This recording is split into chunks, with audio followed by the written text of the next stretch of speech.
All right, guys. So I said that you were going to want to see this, and I am not overhyping this.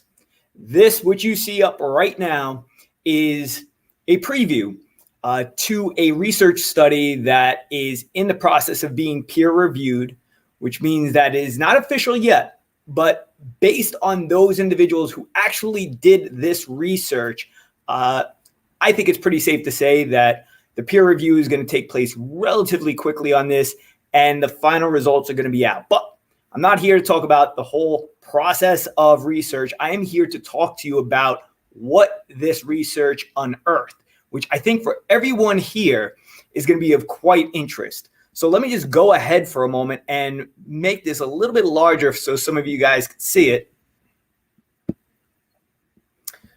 All right, so you still might not be able to read it all that well, but I'm going to do that for you. So first, let's begin with the title of this meta-analysis, which was How Hard Should You Train? A meta-analysis of studies comparing body composition changes between interval training, so high intensity interval training, and moderate intensity continuous training. So think just your steady state cardio.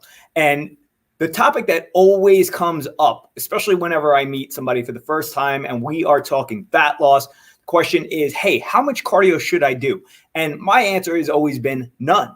You really do not need to do any as it pertains to fat loss.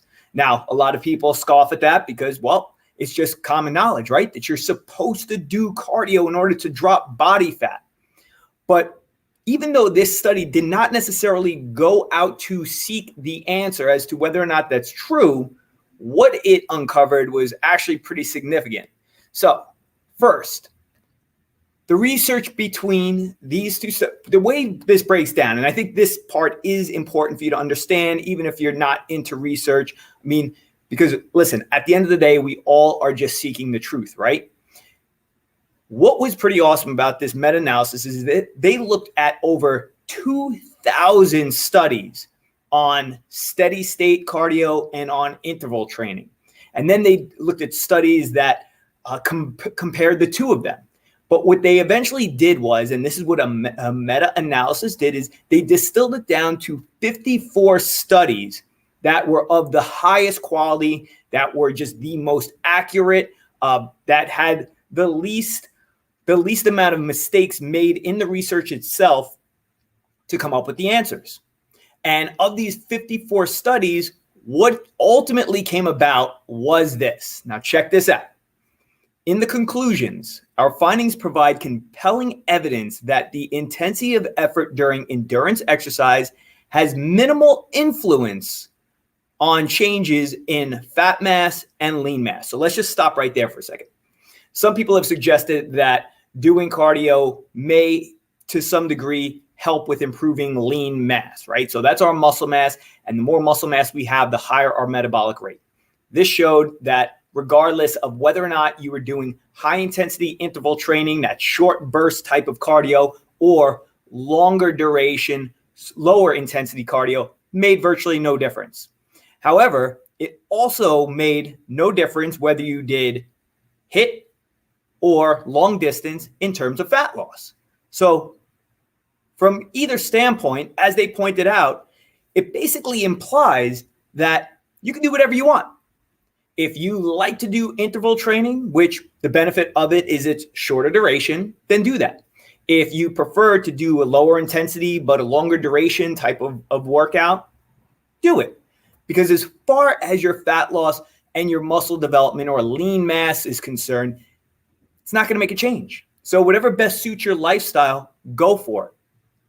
However, and I promise I am not going to make this into an I told you so moment, but our findings also indicate that structured exercise only has minor effect on fat loss, regardless of intensity, when performed at relatively modest doses. The amount of exercise required to achieve practically meaningful changes in this outcome seems to be unrealistic for most individuals. So let's stop right there. What does that mean? Well, what it means is that in order to get any significant amount of effect in terms of fat loss from doing cardio, regardless of the type, they estimated, based on the research, you would need to do 100 minutes a day of cardio in order for it to have any impact whatsoever on your fat loss. Let that sink in for a moment, because I know some of you are sitting there right now saying there is no way that can be true. But the research proves it out.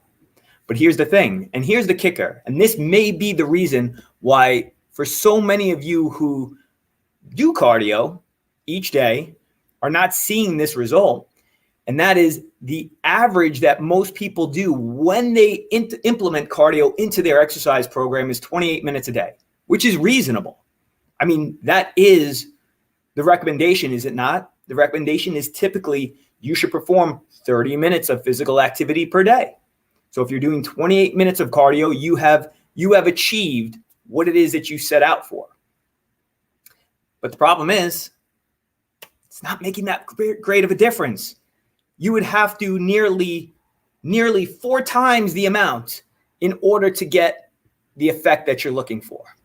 And I don't think any of us truly have time for that. All right, so last part of this, very last part. This is not my words. These are, when I tell you guys, these are some of the top researchers in exercise science in the entire world, the most respected individuals that took part in this. Trust me when I say this, these guys know what they're talking about. And some of them have been on the other side of this, where they promoted cardio as a means of fat loss for changes in body composition. So this is a big deal. Their words, not mine. It is much easier to create an energy deficit from dietary restriction, which therefore should be the focus of weight loss interventions. There it is. It has nothing to do with exercise, and it has everything to do with your nutrition. If your diet does not change, you can expect not to change. But this is not to dismiss the usage of cardio or exercise in general. Clearly, I'm a huge proponent of exercise, predominantly resistance training, but it does not have a place when it comes to fat loss. Now, does it have a place? Yes, it does. And they even continued right here. However, exercise may help to preserve lean mass and functional performance during periods of energy restriction. In essence, what they're saying is, yes, you should exercise. Exercise is important. And we've stated across the board throughout Pure Physique for a long time that the purpose of resistance training is not to help you get into fat loss, it's to help you sustain it after you have lost it. So you're going to lose it via your nutrition, but you're going to help sustain it, especially when we're not being perfect, through the exercise that we perform. And most specifically, resistance training, because it is the only form of exercise guaranteed to help make improvements in your lean mass. As this research also pointed out, you're not going to get any lean mass gains from doing cardio. You must be doing resistance training.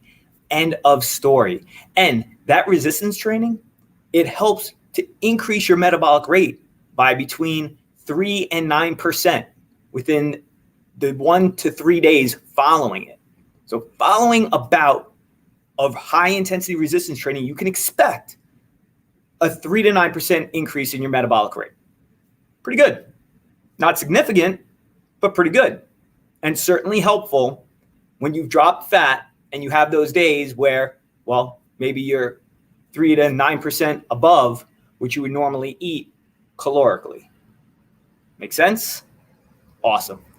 All right, guys. So that was my big announcement for you today. I hope you took something away from that. Listen, I do not want to tell anybody here that you should stop doing your exercise, do it. There are so many benefits, but just specifically on this topic of fat loss, this is what you need to understand. Do not spin your wheels. Do not spin your wheels doing something that is not going to have a significant impact. So that said, I hope you guys have an awesome day. All right, you're going to have Corey Beth tomorrow. I'm going to be on vacation. Just kidding. I'm really not. She's getting ready to go away on vacation. I'll be joining later next week. But we'll be back tomorrow. Hope you guys have an awesome one. Take this information, drop some comments below. I always like to hear what you guys have to say and what questions you got. And we will catch up with you guys tomorrow.